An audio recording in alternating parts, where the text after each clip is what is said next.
Assalamualaikum warahmatullahi wabarakatuh. Waalaikumsalam Alhamdulillahilladzi an'ama alaina wa hadana ila dinil Islam wassalatu wassalamu ala khairil anam sayyidina wa maulana Muhammadin sallallahu alaihi wa alihi wasallam. Amma ba'du.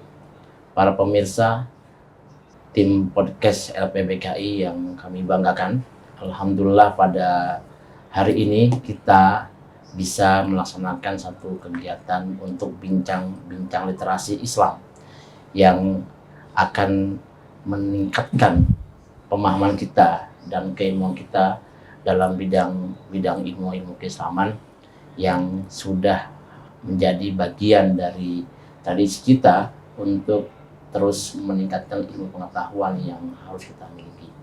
Alhamdulillah pada hari ini, pada kesempatan kali ini kita kedatangan tamu dari narasumber kita yang beliau merupakan wakil sekjen pengurus Majelis Ulama Indonesia Pusat, yang dalam hal ini Al-Mukarram Bapak Dr. Kiai Haji Arif Fakhruddin MA, yang merupakan tokoh dan juga penggerak ataupun muharrik di bidang perbukuan dan juga konten keislaman, dan juga merupakan salah satu inisiator terbentuknya lembaga presentasi buku dan konten keislaman di Majelis Ulama Indonesia. Dalam kajian hari ini dan juga kali ini kita akan mengupas dan mengulas terkait dengan disertasi yang sudah disusun dan telah diuji secara akademik di ruang akademik dan juga di ruang perkuliahan, yang sudah disampaikan dan menjadi salah satu hasil riset yang mesti kita ketahui, dan juga kita mesti mendapatkan pengetahuan dan juga pencerahan serta beberapa insight yang bisa kita terima dari narasumber kita pada hari ini. Assalamualaikum Pak Kiai Arif. Waalaikumsalam warahmatullahi wabarakatuh. Alhamdulillah sudah bisa berkunjung dan bisa menyempatkan waktu untuk menjadi narasumber di acara podcast literasi Islam. Iya, kalau yang ngundang Pak Dr. Haromen sama tim podcast literasi Islam ini harus sami nawatokna pokoknya. Subhanallah. Kami yang justru seharusnya banyak berterima kasih dilibatkan dan diperankan untuk aktif dalam lembaga presentasi buku dan konten Islam. Nih ngomong-ngomong ngeri-ngeri gurih nih judulnya nih. Apa bedah disertasi gitu? Bedah disertasi. Wah, keren ini. Jangan-jangan cuma ada di sini. Dan memang kemudian juga ini dari fresh graduate yang memang betul-betul masih renyah dan begitu masih fresh dan masih segar sekali, sehingga beberapa hasil riset yang telah diteliti dan juga telah ditemukan akan menjadi novelty atau mungkin juga temuan baru yang dapat dibagikan kepada para pemirsa podcast LPBKI. Di tengah kesibukan yang luar biasa, kami mengucapkan terima kasih Pak Kiai Arif untuk sama-sama sudah berkenan dan untuk bisa hadir pada acara pada kali ini. Kami mendapatkan informasi terkait dengan hasil riset yang dilakukan oleh Pak Kiai Arif terkait dengan afirmasi nilai-nilai Pancasila dalam perspektif keislaman. Itu pemirsa sepertinya juga mesti dan juga mungkin pengen tahu itu sebetulnya afirmasi itu apa sih sebetulnya Pak Kiai Arif? Iya, jadi penelitian saya ini atau disertasi saya ini kan berangkat dari sebuah pemandangan bahwa negara Indonesia itu negara yang ya boleh dikatakan tuh unik gitu ya. Uniknya ya begini, dikatakan negara Indonesia itu negara agama ya bukan, tapi bukan berarti juga negara yang tidak beragama atau sekuler atau ateis juga bukan. Nah, jadi undang-undangnya, dasar negara pun juga tidak berafiliasi pada suatu agama tertentu. Walaupun ya negara kita ini kita tahu lah ya dominan ya, saya katakan dominan itu banyak pemeluk agama Islam. Nah, oleh karena itu negara kita ini punya yang namanya Pancasila itu, ya kan, Pancasila. Nah, dan luar biasanya lagi para pendiri bangsa kita itu meyakini bahwa dengan Pancasila itu sudah cukup untuk melaksanakan atau menegakkan hukum-hukum agama-agama yang ada di Indonesia itu. Jadi untuk menjalankan perintah-perintah kitab suci semua agama di Indonesia itu tidak cukup terjebak atau tidak khawatir terjebak dengan hukum setiap agama, Tapi dengan adanya Pancasila itulah kemudian mewakili semua agama. Nah, yang saya agak penasaran waktu itu, kemudian saya teliti antara satu sisi Pancasila, ya kan, afirmasi nilai-nilai Pancasila, di satu sisi dengan perspektif Al-Quran misalnya. Bagaimana kemudian apakah dua ini walaupun sebenarnya tesis tentang ini itu sudah selesai, ya, baik Prof. Ahmad Soekardja, kemudian itu Pak Kiai As'ad Said Ali dengan negara Pancasilanya, kemudian Mas Yudi Latif juga itu semua banyaklah mengkaji itu bahwa relasi Pancasila dan Islam dan Al-Quran itu sebenarnya sudah selesai, ya, tidak ada pertentangan di sana. Nah, dari asumsi itulah kemudian saya mencoba men-breakdown lagi, benar nggak maksudnya selesai itu selesai oleh siapa dan di tingkat mana. Kalau selesai di tingkat cendekiawan, selesai di tingkat ulama, oke. Tapi sekarang ini kecenderungan orang itu membaca Al-Quran itu kan kadang-kadang tidak seperti halnya para cendekiawan, para ulama kita dulu membaca Al-Quran. Kalau kita amati para founding fathers kita, ya, kayak Ki Haji Wahid Hasyim, Ki Bagus, Hadi Kusumo, itu semua, ya, saya percaya itu mesti membaca ayat Al-Qurannya sudah sangat dalam sehingga sampai pada kesimpulan bahwa tidak ada pertentangan antara Pancasila dan Al-Quran. Namun di era sekarang, eranya era disrupsi, eranya era instan, membaca atau memahami Al-Quran pun tidak sedalam ataupun sedetail tokoh-tokoh yang saya maksud tadi, ya, kecenderungannya kan instan, hanya terjemahnya saja. Saya khawatir ketika nanti misalnya Pancasila sila pertama yang dianggap sebagai sila yang mendasari bahwa Indonesia itu negara yang religius, negara yang bertuhan. Sementara di situ ada beberapa ayat Al-Quran yang seolah-olah itu hanya menjustifikasi satu agama saja bagi orang Islam misalnya. Jadi misalkan ayat Inna dina indallahi Islam. Sementara Indonesia ini kan banyak agama. Bagaimana kemudian orang Islam yang memahami ayat ini secara tekstual? Dia mengatakan bahwa agama yang paling benar hanya Islam. Sementara di Indonesia ini agamanya nggak hanya Islam saja. Nah, gimana nih? Inilah yang menurut hemat saya tuh bisa ditindaklanjuti oleh para peneliti. Itu loh, oleh para peneliti setelah tulisan saya ini. Gimana sih di korespondensinya atau respondensi bahwa ayatnya mengatakan agama yang benar di sisi Allah itu agama Islam, tetapi di Indonesia banyak agama. Lalu bagaimana orang Islam bersikap dengan agama-agama yang lain itu?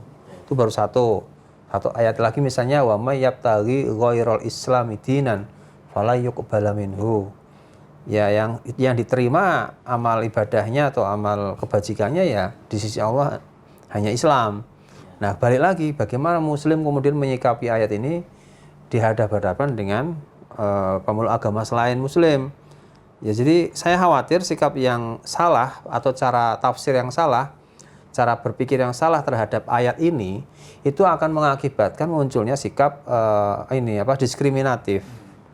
Bahkan lebih ekstrim lagi, mungkin tidak hanya diskriminatif, ini menjadi pokok pangkal perilaku yang kurang menghargai eksistensi agama lain, sehingga ini jauh dari semangat Pancasila yang ingin merangkul semuanya sama di mata hukum. Ya, dan belum lagi ayat sila yang 2, 3, 4 tuh sempat saya. Terus makna sederhana bagi masyarakat yang ingin memahami secara dalam makna dari afirmasi itu apa sih, Pak? Yang bisa kita ambil dari mana afirmasi? Afirmasi itu kan sebenarnya peneguhan, ya. Kita ingin meneguhkan kembali, menyatakan bahwa sesungguhnya antara Pancasila dan Al-Quran itu perlu peneguhan di situ, la raiba fih. Tidak ada kekhawatiran, tidak ada celah sedikit pun, ya, bagi orang Muslim untuk meyakini bahwa Pancasila itu Qurani, gitu loh. Tidak ada celah, walaupun tadi ada ayat-ayat yang seolah-olah menjadi celah, ya kan? Misalnya sila pertama tadi yang sudah 2 ayat tadi kan, ada ayat yang lain mengatakan la ikraha fiddin, tidak boleh ada paksaan dalam beragama. Nah ini seolah-olah kalau orang menafsirkan semaunya sendiri, berarti boleh dong aku ateis. Aku boleh dong tidak sesuai dengan sila pertama, wong ajaran agamaku membolehkan tidak ada paksaan dalam beragama. You nggak boleh maksa-maksa saya masuk Islam. Nah, la ikrah fiddin, ya kan? Nah, kayak gini nih Pak Dr. Haromen yang saya coba kupas ya. Sebenarnya setelah saya sampai pada kesimpulan ya sebenarnya penafsiran seperti itu tidak bisa dipertanggungjawabkan juga, bahwa makosid Al-Qur'annya nggak begitu. Jadi ini menjadi alasan antara Pancasila dan Al-Qur'an itu bahkan saling mengafirmasi, ya saling menguatkan itu. Artinya dibutuhkan keilmuan yang universal, itu otoritatif untuk memaknai ayat-ayat yang disinyalir nanti dipahami secara tekstual, dan berdampak pada atau berpotensi pada pemahaman yang keliru dan sikap-sikap yang keliru yang ditimbulkan dari pemahaman. Artinya disertasi ini berupaya untuk mengajak pembaca dan juga masyarakat untuk berupaya meneguhkan kembali adanya afirmasi antara nilai Pancasila dan juga sejarah Al-Quran. Nah, kemudian sebetulnya yang tadi Pak Kiai Arif sudah menyebutkan ini misalnya bahwa ini sudah pernah dilakukan oleh banyak negara kita dengan beragam kesimpulan dan juga hasil yang telah ditampilkan yang juga disajikan. Lalu yang menjadi perbedaan nih Pak Kiai itu apa disertasi yang Pak Kiai miliki dengan para peneliti yang terdahulu itu? Ya itulah memang perbedaan antara disertasi, tesis dan skripsi. Memang kalau di disertasi itu kan itu dituntut adanya suatu semacam novelty, kebaruan. Nah, kebaruan yang saya temukan di sini itu pertama bahwa teori ataupun tesis yang mengatakan bahwa antara Pancasila dan Al-Qur'an itu tidak ada perbedaan, itu menurut hemat saya belum selesai sampai ke level yang paling dalam. Jadi yang saya lakukan itu melakukan pembobotan, melakukan pembobotan melalui penafsiran ayat-ayat yang tadi. Kategori saya ayat-ayat yang dalam tanda petik yang jadi celah untuk masuknya Pancasilaisasi melalui Al-Qur'an itu saya kategorikan namanya ayat-ayat mauhumat. Ini versusnya dengan ayat-ayat mafhumat gitu. Ya kan memang ini ketika sidang saya juga ditanya sama promotor saya, Anda memunculkan terma baru. Kan yang biasa kan ada muhkamat, mutasyabihat, ya kan? Kemudian ada selain muhkamat, mutasyabihat, kemudian ada dia definisi-definisi yang sifatnya distintif itu ya. Nah, kemudian saya memunculkan terma baru bahwa di dalam Al-Qur'an itu ada potensi ayat-ayat yang disalahpahami, padahal maksudnya Al-Qur'an bukan begitu. Nah, itu yang saya kategori ayat mauhumat. Nah, itu saya hal baru yang saya lakukan tuh untuk mengupas, membedah ayat-ayat mauhumat tadi melalui analisis tafsir Maqasidi. Nah, gitu. Berarti ini tafsir Maqasidi nih. Masyarakat dan juga para pemirsa juga sebenarnya mesti tahu nih, tafsir Maqasidi itu apa sih sebetulnya. Selama ini kan kita mengenal metode tafsir itu ya tafsir ijmali, muqarrin atau muqarrar, mawdu'i dan juga tahlili. Tapi dalam perkembangan saat ini di tengah luasnya keilmuan Islam yang sangat luar biasa, itu muncul satu metodologi namanya tafsir Maqasidi. Sebenarnya Pak Kiai Arif, masyarakat dan juga para pemirsa juga mesti tahu tafsir Maqasidi itu apa sih sebetulnya? Iya, Maqasidi itu kan sebenarnya kalau boleh dibilang hal yang baru amat, itu dalam pandangan saya itu sebenarnya banyak kajian yang mengatakan dia ada di dalam perspektif Al-Qur'an, namun itu ada korelasinya dengan perspektif fikih dan usul fikih. Maka di fikih dan usul fikih kan ada maqasidus syariah itu, ya kan? Nah, kemudian ini muncul di tafsir dengan namanya tafsir Maqasidi. Walaupun antara tokoh tafsir dan tokoh fikih dan usul fikihnya itu berbeda. tentang maksud dari makosidi di dua terma tersebut. Namun demikian kalau kita bisa melihat dari aspek linguistiknya, ya makosid itu kan dari kata kosoda kan, kosoda kemudian maksud. Jadi makosidi itu berorientasi kepada maksud dari suatu ayat nih. Nah, jadi di sini kita seperti menafsirkan ayat atau menafsirkan peristiwa itu dengan merujuk kembali bagaimana ayat itu ditinjau dari berbagai aspek komponen di dalam tafsir makosidi itu. Dari aspek asbabun nuzulnya, dari aspek bahasanya, kemudian dari aspek kontekstualisasinya. Itu ada beberapa varian ataupun beberapa perspektif untuk bisa disebut sebagai makosidi itu. Dan kemudian dari situ saya mengambil kesimpulan yang dimaksud makosidi itu ada 4. Ya, di sini misalnya dia punya orientasi islahi. Ya, tafsir makosidi itu punya orientasi islahi, artinya ada perbaikan. Perbaikan dari apa? Perbaikan dari suatu peristiwa yang menurut Al-Quran itu tidak sesuai, maka harus disesuaikan kembali dengan spirit Al-Quran. Itulah semangat islahi. Nah, kemudian juga ada perspektif maksudi. Maksudi itu mengembalikan kembali kepada ruh dari semangat Al-Quran diturunkan. Contoh kan kalau di fikih Sayyidina Umar kan jelas itu, ya kan, ada pencuri, kemudian harusnya kan dipotong tangan, tapi oleh Sayyidina Umar nggak jadi. Kenapa? Oh, dia mencuri karena kelaparan dan sebagainya. Nah, itu kan maksudnya seperti itu ya, makosid diambil dari makosidnya ajaran Islam itu seperti apa. Kemudian ada juga wasati. Jadi saya melihat tafsir makosidi itu mencoba berangkatnya ya makosidi itu umbrellanya tuh ke atasnya sebenarnya dari aspek wasatiyah. Wasatiyah itu. Jadi ayatnya misalnya wa kadzalika ja'alnakum ummatan wasata itu. Nah, kemudian bahkan saya mau lakukan inovasi di sini Pak Dr. Haromen. Jadi makosidi dengan wasati, sementara MUI sendiri MUI ini kan mikotul harokahnya, ya, orientasi ataupun pangkal pergerakannya itu kan wasatiyah. Ada 10 kriteria itu. Ya kan, ada tasyawur, musyawarah, ada tasamuh, tawazun, i'tidal. Itu saya pakai itu. Dan ternyata setelah saya amati, semua ayat Al-Qur'an itu ya berangkatnya dari wasatiyah ini. Itu luar biasa tuh. Perspektif wasatiyah dalam Al-Quran itu ternyata menjadi umbrella. Tidak ada ayat dalam Al-Quran yang tidak wasatiyah. Nah, itu. Jadi saya melihat bahwa ada 4 itu ya. Ada tashihi ya. Tadi ada islahi, tashihi, maksudi, dan wasati. Nah, itulah yang saya melihat bahwa komponen-komponen penafsiran makosidi itu berorientasi ke situ.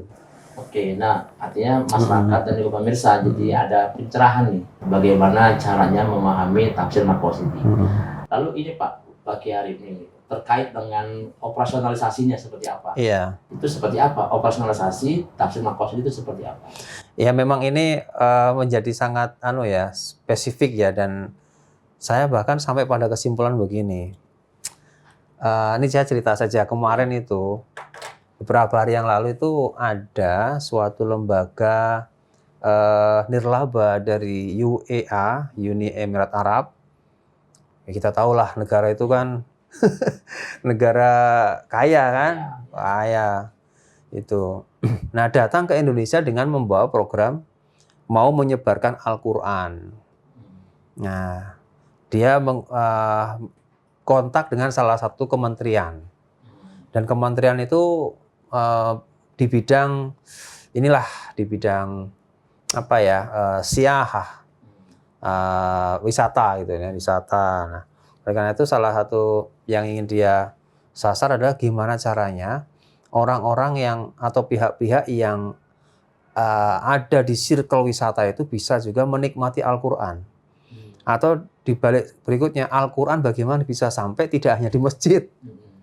Al-Quran itu gaulnya tidak hanya di masjid, tidak hanya di majelis taklim, tidak hanya di pesantren, tidak hanya di ormas Islam. Tapi bagaimana Al-Quran itu juga bisa menyebar di berbagai sektor. Sektor itu yang tidak hanya sektor agama itu, mungkin sektor wisata, sektor yang terkait dengan industri wisata lah. Ya, oke. Kemudian diundanglah beberapa pihak ya yang terkait dengan Al-Qur'an dan wisata. Nah, saya kebetulan diminta hadir di situ kan. Lalu apa yang saya pikirkan pertama? Saya cek dulu Qur'annya kan. Nah, kalau orang LPBKI itu kan udah dari dulu lah pegangannya, walaupun sebenarnya Al-Qur'an, tasih Al-Qur'an itu kan ranahnya Kementerian Agama. Ya kan di sana dulu ada Lajnah Tasih kan. Sekarang kan namanya apa tuh Pak Dokter? Lembaga apa tuh? Kalau salah masih sih. Masih ya. Dulu kan Lajnah, sekarang lembaga deh kalau nggak salah.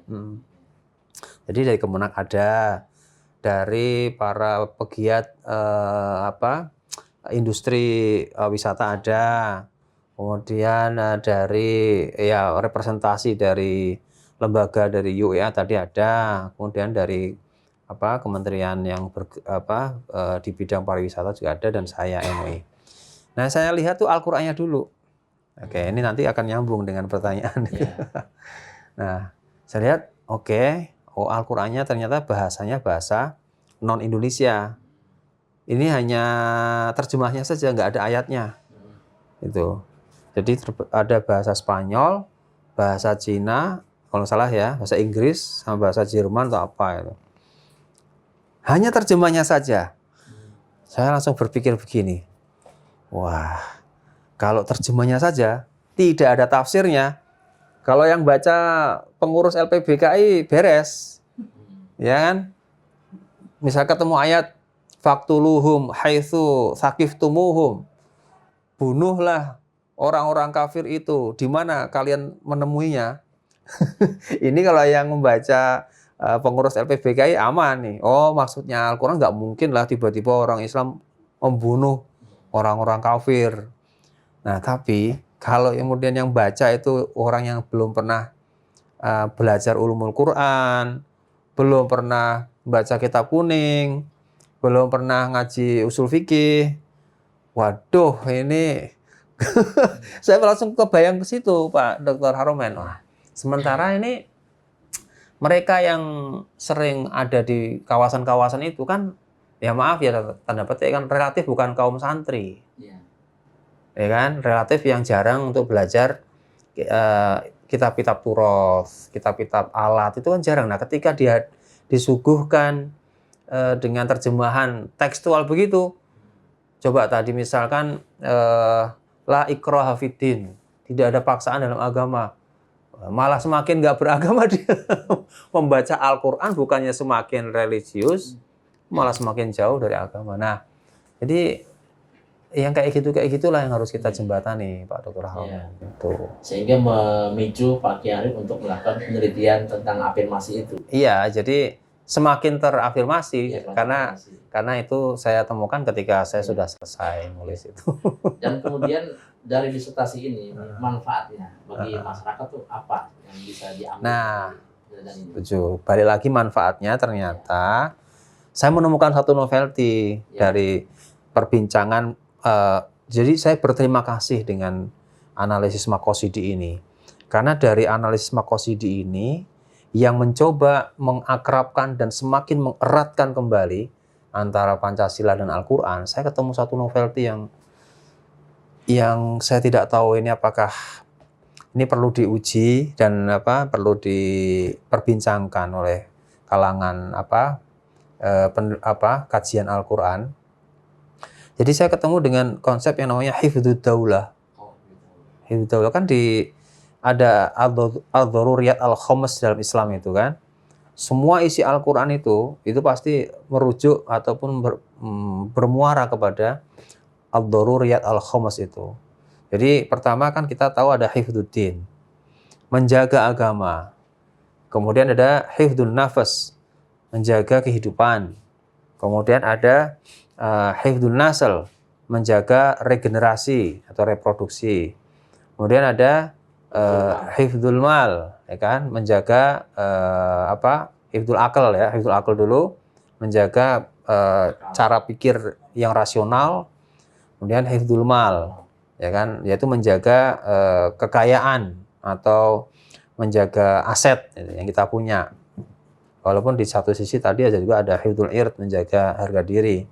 Nah, 5 ini ketika saya mengutak-ngatik melihat ayat-ayat mauhumah tadi, antara Pancasila dan Al-Quran ini itu akan semakin kuat kalau ada satu spirit yang menggandeng keduanya, yaitu apa? Hifdzud daulah.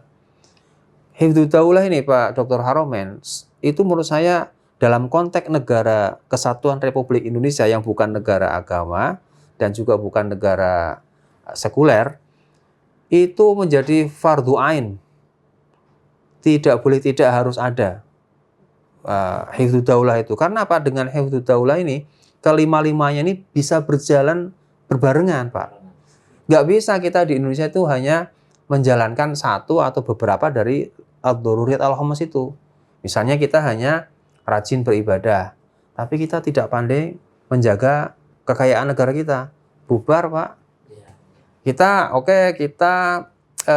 menjaga berpikir rasional, hifdzul akal ya. Tapi kita nggak berperilaku religius, bubar, Pak. Nah, kelima-lima ini harus diikat dengan yang namanya hifdzud daulah. Maka saya katakan ad-daulah itu umul masolih gitu. Jadi negara itu menjadi ibunya atau induknya kemaslahatan dalam konteks Indonesia.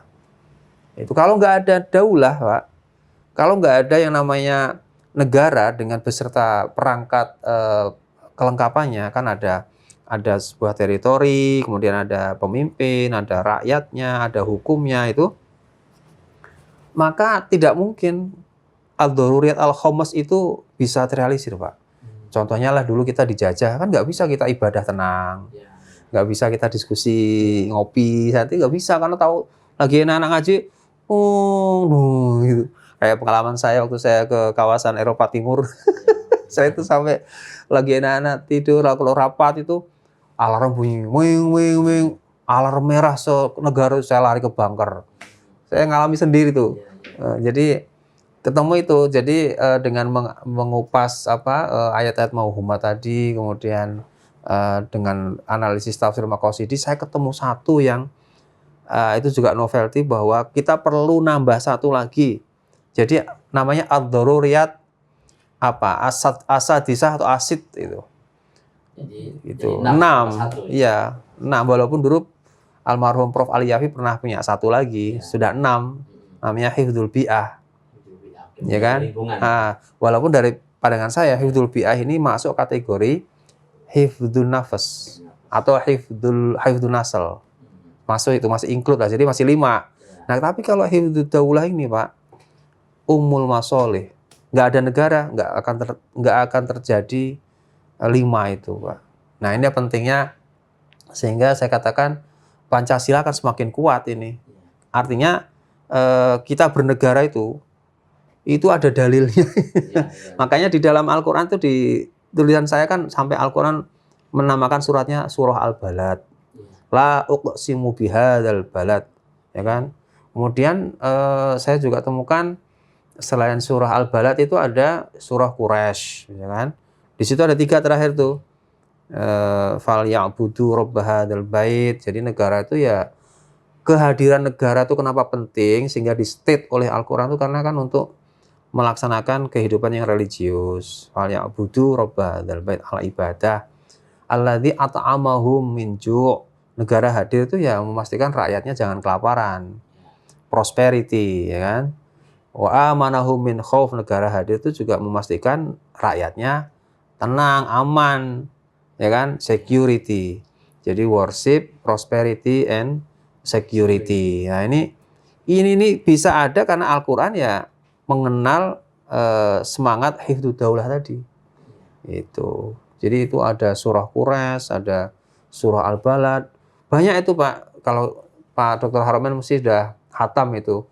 Di dalam Al-Qur'an banyak sekali menyebut kawasan-kawasan, ya kan? Nah, ada di watini wa zaituni wa turi sini wa hadzal baladil amin. Al-balad al-amin itu loh. Itu kan Mekah itu kan. Jadi banyak banget Al-Qur'an itu men-state Jadi saya makin wah ini berarti penting nih Pancasila ini. Walaupun Pancasila ya sebenarnya kalau sering kita sampaikan sebenarnya mirip-mirip juga dengan konsepnya Nabi Muhammad Sohifah Madinah itu kan. Persis banget. Yang menginspirasi kita itu Pancasila ini mirip seperti Nabi Muhammad membuat konsensus dengan Piagam Madinah itu Pak ya. Iya. Di ayat di pasal pertama tuh ya kan innahum ummatun wahidah min duninnas. Jadi coba kita bisa bayangkan Nabi Muhammad kurang apa itu? Beliau Rasulullah loh ya. Lebih tinggi dari ulama, lebih tinggi dari syah di Iran atau apalah amir di mana. Tapi beliau tidak lantas di Madinah kemudian membuat undang-undang namanya Mitsak Islamiyah atau Mislakul Islam. Enggak, beliau malah sudah Mitsak Madinah itu aja. Padahal beliau nabi bisa saja sedang memimpin lagi, ya kan? Pasal pertama pasal pertama tuh antara Muslim, Yahudi, Nasrani itu ummah wahidah. Nabi itu tidak kemudian langsung mengistimewakan orang Islam kok. Sama di mata Sohifah Madinah, di mata hukum, semua umat beragama itu sama. Bahkan kalau kita lihat lagi pasal-pasal berikutnya, wah itu kan saling menjaga. Kalau ada maksudnya gini, orang Muslim, orang Yahudi, orang Nasrani yang di Madinah ini yang terikat dengan Piagam Madinah ini wajib untuk menjaga bersama-sama kalau diserang dari luar. Ini kan luar biasa sekali. Ini kalau nggak ada orientasi hifdzud daulah nggak akan muncul begini. Ini luar biasa. Ini satu penelitian yang begitu banyak manfaatnya yang kita bisa ambil dan juga kita bisa raih. Artinya bahwa disertasi dari Pak Kiai Arif ini membawa kita untuk terus meneguhkan kedaulatan negara kita dan juga untuk saling menjaga dan juga saling menghormati perbedaan dan keragaman dalam bingkai Pancasila. Kita juga harus bersyukur kepada Allah Subhanahu wa Ta'ala atas keragaman ini, sehingga kita dengan daulah yang ada di wilayah kita, di negara kita ini, kita bisa bebas beragama, menjalankan ibadah dengan tenang, menjaga aset, menjaga cara berpikir yang rasional, menjaga keturunan ataupun juga reproduksi. Itu sangat luar biasa. Negara hadir untuk menjaga itu semua, sehingga dari hasil disertasi yang disampaikan oleh Pak Kiai Arif ini, beliau sepertinya ingin menambahkan satu pokok atau kaidah ya, atau juga prinsip yang tadinya 5 menjadi 6 dengan tambahan hifdzud daulah, menjaga negeri. Terima kasih Pak Kiai Arif. Sama-sama pada podcast Literasi Islam FPBK MUI. Kami sangat berterima kasih kembali, berterima kasih sekali kepada Pak Kiai Arif atas semua materi dan juga insight yang disampaikan kepada para pemirsa, dan juga mudah-mudahan ke depan ini menjadi satu keberkahan untuk kita semua sebagai bangsa Indonesia, bangsa yang penuh dengan keramahan, bangsa yang penuh dengan saling tolong-menolong dan sebagainya. Dan juga kita mohon doa juga Pak Kiai Arif untuk LPBK MUI terus istiqomah menjaga tadi hifdzud daulah dari konten-konten yang mengganggu stabilitas negara ataupun juga keharmonisan berbangsa dan juga bernegara. Sehingga LPBK betul-betul punya komitmen itu, menjaga itu semua, jangan sampai ada narasi yang berkembang, konten yang berkembang yang tersebar di media sosial yang justru malah bukan memperkuat tapi malah memperkeruh keharmonisan berbangsa. LPBK MUI punya komitmen itu, menjaga itu semua. Dan mudah-mudahan usaha kita, upaya kita diberkahi oleh Allah Subhanahu wa Ta'ala. Amin. Demikian pemirsa yang dapat kita sampaikan. Kami berterima kasih kepada para pemirsa yang sudah menyaksikan podcast LPBK MUI. Mudah-mudahan kita semua berada dalam lindungan Allah Subhanahu wa Ta'ala. Amin. Wallahu a'lam bishawab. Wallahu muwaffiq ila aqwamit thariq. Wassalamualaikum warahmatullahi wabarakatuh. Waalaikumsalam warahmatullahi wabarakatuh. Oke, sama-sama Pak Dokter.